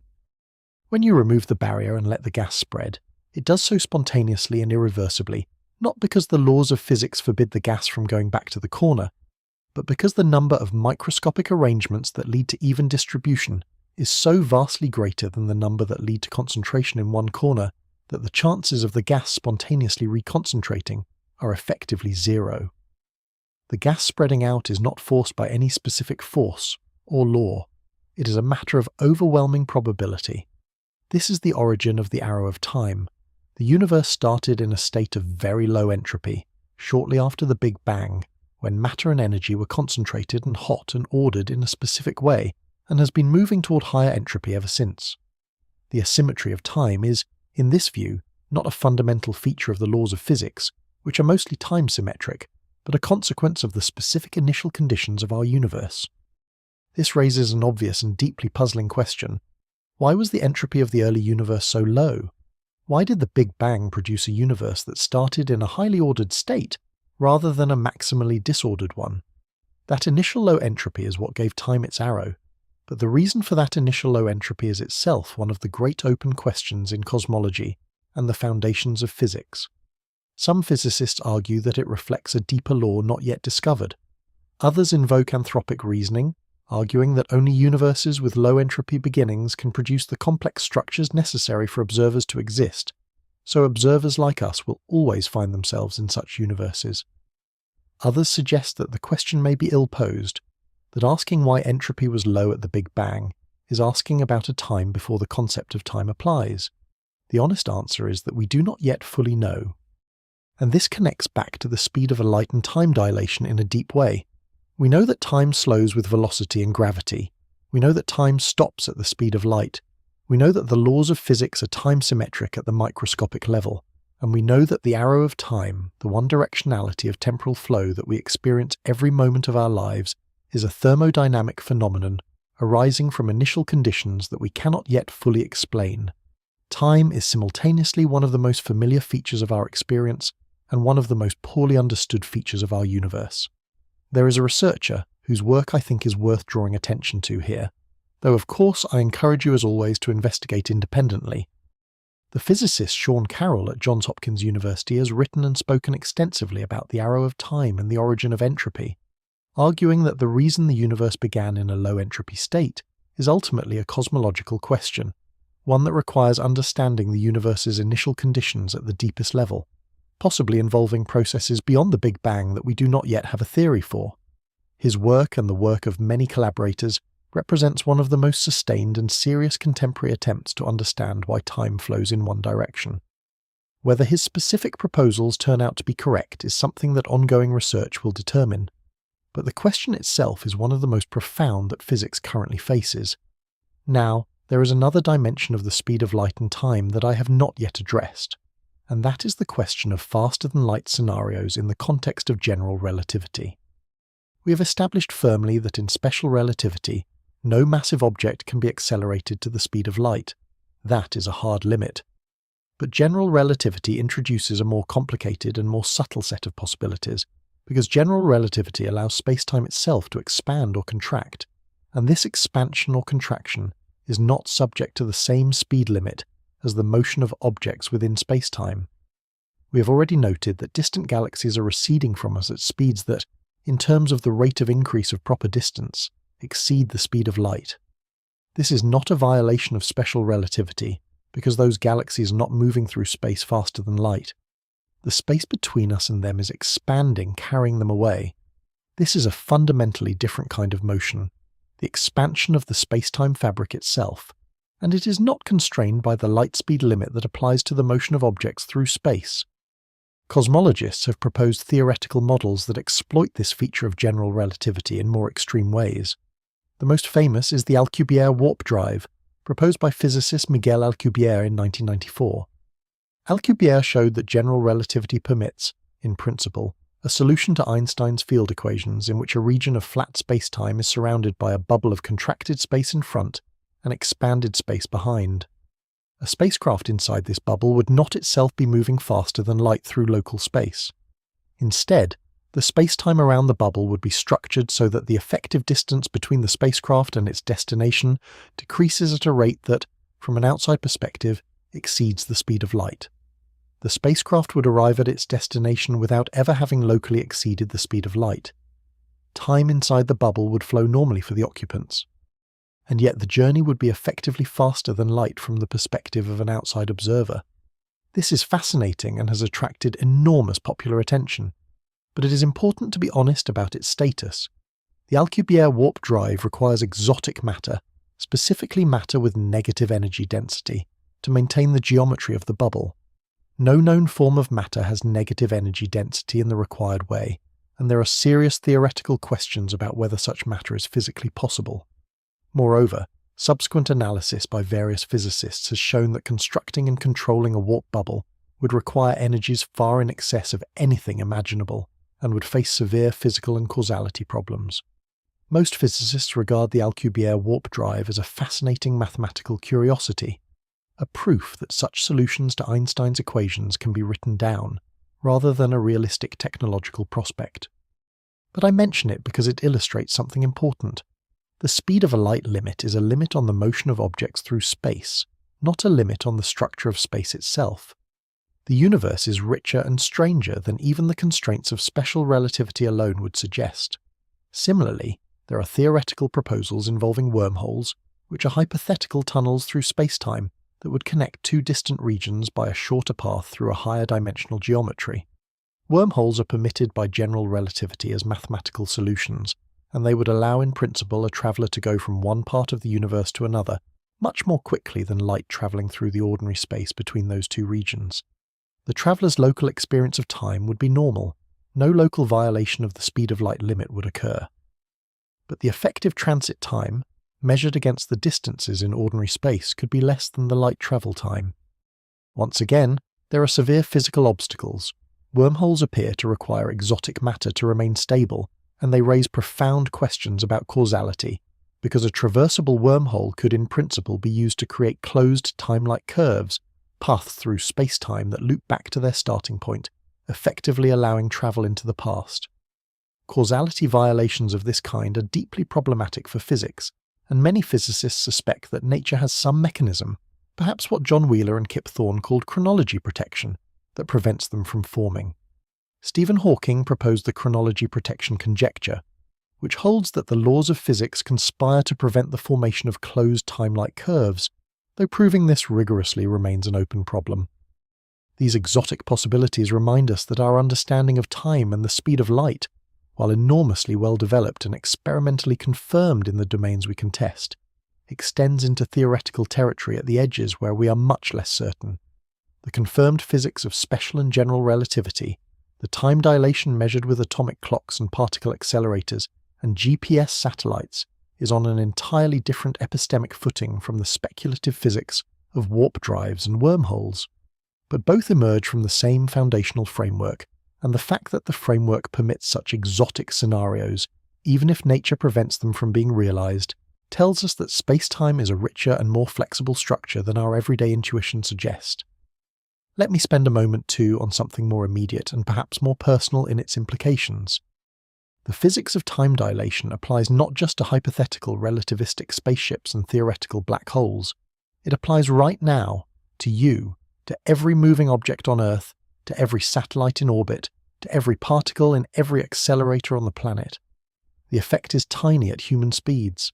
The difference in aging between someone who lives their life at rest and someone who flies tens of thousands of kilometers every year as a frequent flyer is measured in nanoseconds over a lifetime, utterly negligible for any practical biological purpose. But it is not zero, it is real. And the fact that it is real means something philosophically important. You and I are not aging at exactly the same rate right now. If you are reading this while moving faster than I am, your clock is ticking more slowly than mine. If you're at a higher altitude in a weaker gravitational field, your clock is ticking slightly faster than mine. The difference is fantastically small, but it is there. The universe does not grant us any universal reference frame in which all clocks tick at the same rate. There is no privileged rest frame. There is no absolute time. There is only the local time of each observer, following their specific path through space-time. This is perhaps the deepest philosophical legacy of Einstein's work, and it is one that has still not been fully absorbed into our culture and our intuitions. We still speak and think about time as if there were a single universal clock somewhere, ticking at the same rate for everything. We set our watches to a standard time and assume it captures something universal. But the physical truth is that every clock, every heartbeat, every atomic vibration follows its own local time, its own specific experience of duration, shaped by its specific motion through space and its specific location in gravitational fields. The universe is a mosaic of local times, each slightly different from the others, all interlocking in a way that is precisely described by Einstein's equations. The reason this doesn't manifest in any obvious way in our daily lives is that the differences between the local times of things moving at human speeds and at human altitudes are too small for us to notice without very precise instruments. But step back and look at the full range of what physics permits, from the nearly stopped clocks of near-light-speed travellers to the frozen clocks at black hole event horizons, and you see a cosmos where the diversity of temporal experience is vast and strange, beyond anything our pre-relativistic ancestors could have imagined. And at the extreme end of that diversity, at the limit that defines the boundary of the temporal world, is the speed of light.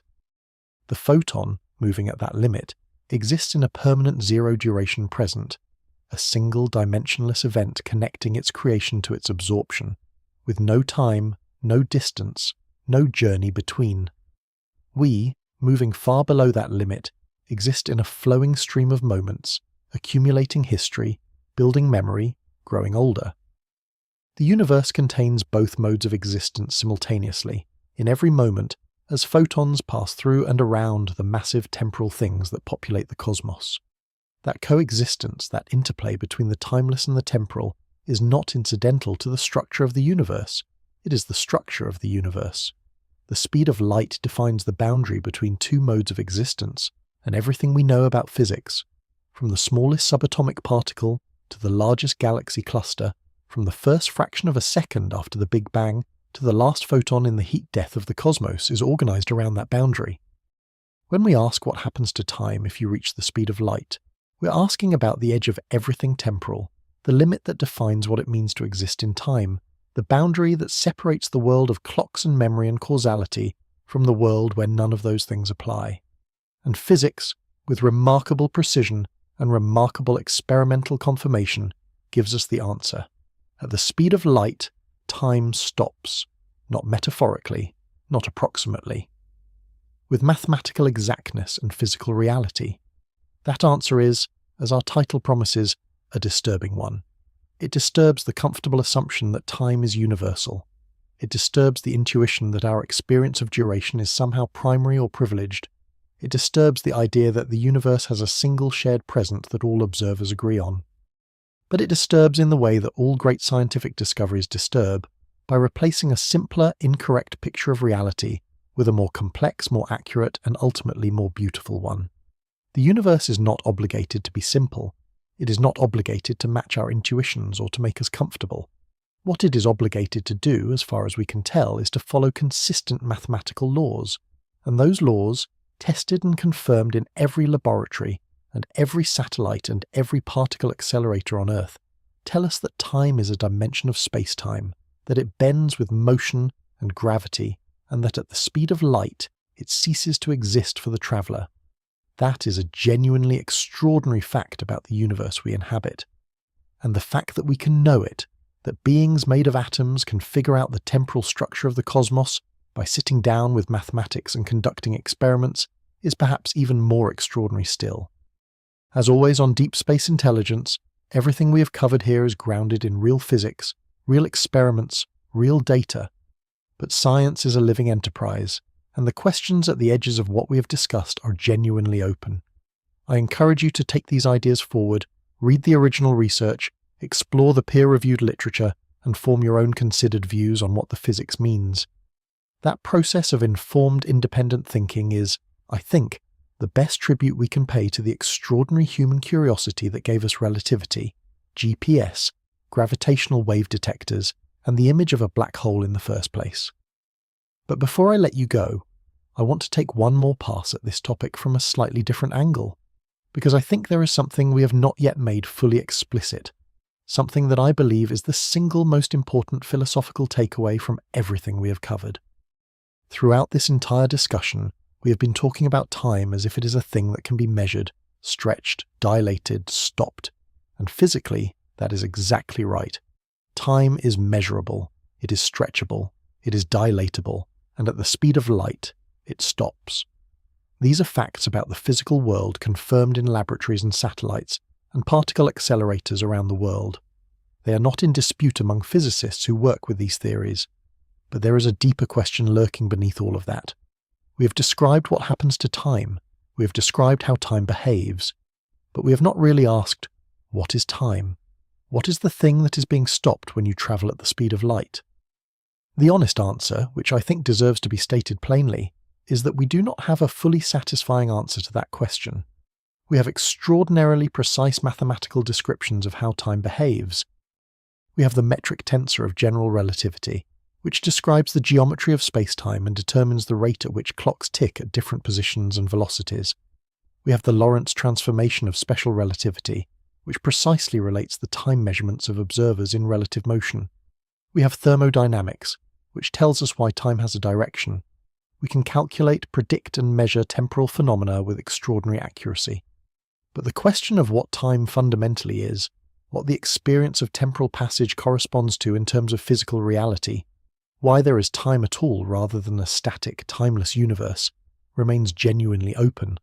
It sits at the intersection of physics, neuroscience, and philosophy, and thinkers from Einstein himself to modern physicists like Carlo Rovelli and Julian Barber have proposed radically different perspectives on it. Rovelli, in his work on the physics of time, argues that at the most fundamental level of physics, time does not appear as a primary variable. What we experience as time is an emergent phenomenon arising from thermodynamics and the increase of entropy. At the Planck scale, in the equations of quantum gravity that physicists are still trying to construct, there may be no fundamental time variable at all. Time is not primary. It emerges from more basic structures. This is a serious proposal taken seriously by many physicists working on quantum gravity, and it connects directly to the puzzle of the arrow of time that we discussed earlier. Julian Barber has proposed an even more radical vision in which the universe does not change over time in any fundamental sense. Rather, it consists of a vast collection of instantaneous configurations of the universe, each existing timelessly, and our experience of temporal flow arises from certain special correlations within each configuration that create the appearance of memory and continuity. This view, while provocative and philosophically sophisticated, has not found mainstream acceptance, but it illustrates the range of serious proposals that physicists and philosophers are willing to consider when thinking about the ultimate nature of time. What these perspectives share is a recognition that our intuitive, common-sense notion of time, a universal river flowing at a constant rate, carrying all of reality with it, from a fixed past into an open future, is almost certainly wrong at the deepest level. Physics has already demolished the universal aspect of time with special and general relativity. Whether it will eventually show that temporal flow itself is not fundamental but emergent is a question that quantum gravity research may one day answer. In the meantime, we are left with a picture that is genuinely extraordinary. We live in a universe where time is real but not universal, where it flows at different rates in different places and for different observers, where it slows as you move faster and stops at the ultimate speed limit built into the structure of space-time, where it may not be fundamental at all but may be an emergent property of deeper timeless physics, and where, simultaneously, our entire experience of reality, our memories, our anticipations, our sense of being alive and aware in a universe that is happening, is built entirely out of this non-universal, non-absolute, possibly non-fundamental thing. You are a collection of atoms, organized by billions of years of cosmic and biological evolution, sitting somewhere on a small rocky planet orbiting an ordinary star in the outer suburbs of a galaxy of hundreds of billions of stars in a universe of hundreds of billions of galaxies, all of it unfolding in time, all of it sustained by the passage of moments, all of it depending on the fact that you and everything around you are moving far below the speed of light. Move fast enough, and time would slow around you. Move at exactly that ultimate speed, and time would stop. But you do not. You move slowly, and time flows, and in that flow you have memory and hope, and the capacity to look up at the sky and wonder. That wondering is the most remarkable thing in the observable universe. Not the black holes, not the neutron stars, not the expanding cosmos, or the heat death, or the photons travelling timelessly across billions of light years. The most remarkable thing is that matter organised itself here on this particular planet, in such a way as to be capable of understanding all of that, capable of sitting down with mathematics and figuring out what happens to time at the speed of light, capable of building atomic clocks accurate enough to measure time dilation between different floors of the same building, capable of imaging a black hole 55 million light-years away and then understanding what the image means. All of that, every bit of it, happens in time. It requires time. It is a product of the temporal, massive, slowly moving universe we inhabit. And it is, in a very real sense, what time is for. Thank you for spending this time with us here at Deep Space Intelligence. The universe does not stop being strange just because we are done talking about it, and we will be back with more